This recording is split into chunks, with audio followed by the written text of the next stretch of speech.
We're going to get into the Land of Dawn once again.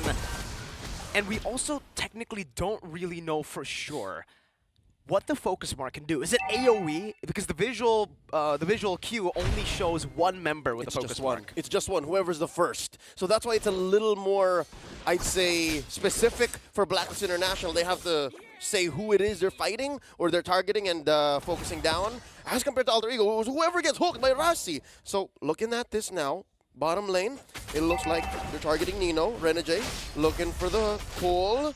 Watch out for Rasi. Something else to note, it's only Nino who's really respecting the CC coming in from Blacklist. But to be fair, Blacklist is very dive heavy. There's nothing that they're representing as compared to Alter Ego, which has the hook and the final slash when it comes to CC. And you can expect Blacklist International play the early game pretty passively. I don't think they want to go for any unnecessary team fights, unnecessary skirmishes here, but we do see Pi already, as usual, being a nuisance here in the first turtle, rotating first compared to Edward, but he is also here to back things up. In the top lane, we see a Feather Airstrike go down, two-man stun from Pi, and a final slash! Red Tree battle here is going to be won out by Hades. No Sully Boy. So it wasn't a Red Tree battle. It looked close.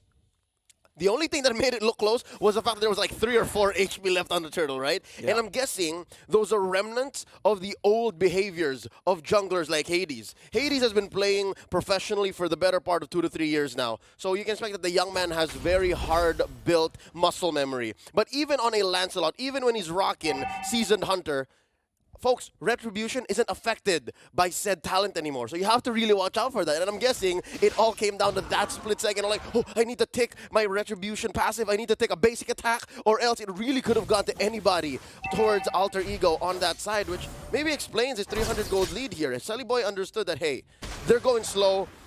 Map is a little passive. Why don't we make the most of the absence of Blacklist? Muscle memory that can be capitalized. Honestly, by both of these teams, could be punished as well. But again, as we expected, the early game is going to be very passive from both of these teams.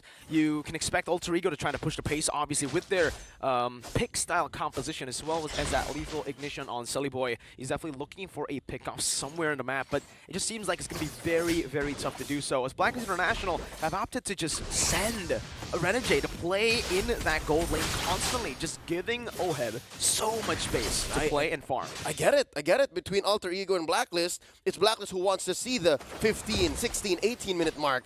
Now bottom lane, they commit the Z-Force. Good hook, but Culture comes down from Renegade. Now let's give me the damage coming through, but their airstrike not getting him. Oheb still able to walk out of that one. Rossi gonna be poked down. Haji already committed that real-world manipulation. Still 0-0. A little bit of a skirmish here in the mid lane, but it will not amount to anything. Kudos to Alter Ego. They synchronized so well and orchestrated a 4-man gank down bottom. But just the same, Blacklist survived that despite there only being 3 members. So I have to question now the fact that did Alter Ego get away with what they wanted? They didn't get a kill. Neither, actually, because they all spent their ults.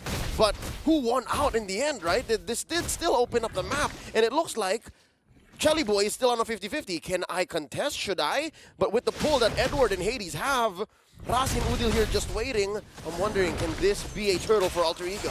He's one level ahead of Hades. He can look for this right now. Spine jumps in, has the final slash. He might want to combo it together. But Feather Airstrike zoning Hades away. Let's see who gets it. It's very, very low. Pi, once again, just going on to Hades, trying to force him out. The CC does not connect, but the final slash will. It's not going to be communicated properly, though. It's still Udil who finds it in the midst of it all. Pi flickering out of the real world of inflation. And Sully Boy dives in deep onto the back with a shadow kill, but it's tanked up. Udil with the wings by wings, just flying over, giving vision to the rest of the team. As he's going to be slowed down, they might look for a re-engage. A good disengage from Udil. Some damage back in a flicker from Edward Balboa to equalize on kills. They don't call him that for no reason, folks, and I believe that that was a worthy flicker. It was Udil. It was their mid laner, a Kage, that he took down along the way. Let's look at their items here. Early Hunter's Strike here for Sully Boy, who's about 500 gold ahead of Hades. And I just want to note here, 200 gold ahead for Nino against Oheb, the Filipino sniper. Dude, he's using that new item, the Starlium Scythe. I like it. Let's see if he can actually utilize this fully here. As he pops in some on-force, good Iron Hook, but no Bloody Hunt this time around. Renegade going to be able to flicker out of that one pretty safely, as Edward has picked up that Bloodlust Axe. First item prio for Edward. Look at this, 1v1. Oh, Pi knows. not quite time yet. Something to note here. Despite this being a lineup that's very different between Blacks International MSC or Blacks International SPS, and yeah, they still have the same amount of fans. These are agents through and through. I gotta say, they have the same weaknesses, they have the same tendencies. A lack of damage. Now bottom lane, it's another 4v2! Ooh, call alter perfectly placed by Renegade, but Silly Boy is hunting Oheb down. He knows where he's at. He won't go for it just now. Goes in for a steal onto Hades, but Hades still is able to claim that. Rossi, just barely, almost connecting on that Iron Hook, but it's gonna be out of range. Oh.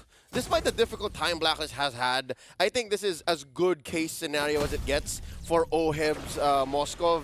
And yeah, they're not even rotating him out, and they're still going! Full dive here with Zaman Force as well. Rossi just holding on to that bloody hunt for another engage. That's the real revelation, locking him down. Rossi gonna fall here to Oheb. Alter Ego will take the turret trade and will go back. Blacklist International, don't stay quiet. Oh, good read from Oheb, able to dodge away. Just barely, again, on the other side of the bush, reading Udil out. Oh, but do they know that Shelly Boy stayed? Haji spots him. Phantom Execution spent in by Hades, and that's 4 men whacking away at the turtle.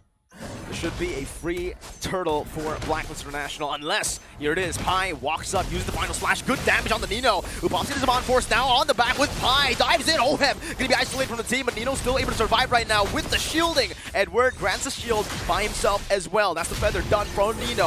Pi flickering out, good damage to take the Call Alter HP down and to force Blacklist International away from the turtle. And with all of that, no one fell. Turtle reset.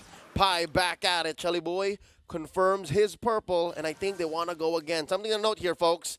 About 7 minutes, almost 8 minutes in, can confirm that Hades is building hybrid. So Hades, despite the way emblems have changed and a little bit of a hero adjustment on Lancelot himself, he's still building as if it were the last patch. So we'll see if that pays off right now. Alter Ego making quick work of this turtle. 100% so far for AE at 8 minutes. A good equalizer, I would say, for Alter Ego, but Blacklist International always so cunning in these situations, able to find a good trade up top. Tier 2 for the turtle. Hades, whoa, a bit overextended, gets punished by the final slash, dove in. The Spear of Misery, unfortunately, was not at the right time there to save Hades. Pi! Where was that coming from? He had the Azure Blade, and that's it. That's the only thing that I can see that could have possibly dealt a little bit more damage to have punished how deep Hades was. This is not a good game so far for this Lancelot. Not a single turtle. 0-2-0, and he's building towards what I think is a Guardian's Helm. So none of that helps the current situation that Lancelot is in right now. He needs to build damage. Look at the item build here. Ooh. He's currently down about 2,000, no, 1,000, let's say. 1,000 gold, 800 here to be specific. And at least Edward is owning his lane, right? That top lane is looking beautiful, Edward! He's okay. He's all right. Has to burn a very important resource, though, now. Blacklist International, wow. With Phantom Execution on the back, very tanky final slash from Pi! Sweeps them back, and that's the full-on collapse. Pi able to escape as well. It's Hades falling for the 3rd time in this game. It's hard to be Hades right now, and I believe that is an understatement. Looking at the map, yeah, they have pushed top lane all the way down to tier 3, but just the same, Alter Ego are up by 1,000 gold. 3 out of 5 roles are out farming their counterparts from Blacks International, and I like to think we haven't seen the best of Oheb quite yet. Quick update on what the Moskov is rocking: Corrosion Scythe, Golden Staff, and I believe on his way to a JHS. So that is going to do well to punish how deep Rossi goes, and even maybe Pi. Right now, Lord has spawned here 10 minutes in, and it looks like they want to give Edward a little some. Ooh, that's a lot of damage just there. Flicker, bloody hunt. Nino picks up the kill under the turret. Edward wasn't really able to stand a chance there. A good Iron Hook, but this time no bloody hunt and no follow-up from the rest of Alter Ego. They'll take that win, and they'll transition it, convert it to the Lord. Yep, it's a great pull for Alter Ego. They're a man up, and of course, the map is on their side at worst, at equilibrium. And there is a push in mid that Pi couldn't have handled, but right now, check him. He has a final slash, and he is close to building that Thunder Belt. Lord here at a fifth of his health. Oh, Hades still going in for the commitment, uses the phantom execution defensively, but falls to Nino. Pi will fall as well, but it's a good trade over. Free Lord to Alter Ego. No chance for Blacklist International to try to force that out to contest for it. Yep, it's a 1-for-1. Good news, they finally shut down Pi, but Hades falls again, and they concede over the level 1 Lord spawning down bottom. So yeah, minion waves, enhanced for Alter Ego, they can still play this death ball pick-off style and then just slowly convert. They're not in a rush, Miracle. They're not in a rush to actually take turrets because they'll slowly fall, especially with the way that they're playing. So yeah, this is great tempo read by Alter Ego. We're going to take a look at Oheb's items, though. It feels like, again, he has hit that item, Power Spike, with the 3 core items done. Corrosion Scythe into a Golden Staff and a DHS. We'll see what he's able to do here in this game in the 11th minute with that Power Spike. But so far, he's just been zoned out of the team fight. He hasn't been able to hit at all. Yep, it's so difficult, and I'm thinking he's waiting for that Athena shield. Now they're breaking out into a fight. It's a bloody hunt canceled by Hades. He used the Thorn Rose to get out of it. Rossi now with the flicker and River knockout strike. Unable to find it, but it's a good hook over again. And it's to the main target. Oheb was caught. Oh my goodness. Rossi threading the needle, getting that. The final slash not connecting, but it's all good here. Oh, Rossi! Again with the iron hook. Finds Hades, brings him back. Nino picks up the kill, and it's all Alter Ego in the 12th minute of the game. Rossi woke up today and said, I'm going to be better. I am going to play the Franco and show everyone that Alter Ego deserves to go to the Challenge of Finals, and they are close to 1 game away. This has been a very difficult game. Final slash flicker. Edward now with a knockout strike, but he's not able to crack that front line. Udil just stays put, able to dish out as much damage as he wants, and Alter Ego in 12 minutes has cracked the base open. 2 base turrets down with the first Lord of the game. Not to mention that last turret left for Blacks International is the long lane away from this Luminous Lord coming in a minute. So at least they have that to hold on to. Their last bastion, their last hope to hold out. Looking at the gold difference per roll, by God, that's where this 8K is going, fam. A majority of it is on Chelly Boy. He's almost 4K ahead of Hades. Look at this fully built Hayabusa. Well, he just needs 1 more item after this endless battle. But yeah, no, they're trying to pick a fight. I don't think it's going to be worth it, though, even if they focus down Rossi. Pi. Oh.